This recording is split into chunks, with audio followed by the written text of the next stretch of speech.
现在我们就把第一步做好了，第一步就是这样加工，这个圆弧这里进行这样加工。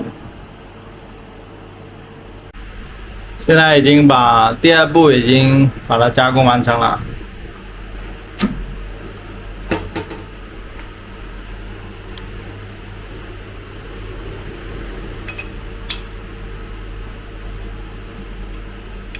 第二步的话就是把这个厚度写到尺寸，然后的话一样是导一个圆角，就像这种圆角，导一个这种圆角，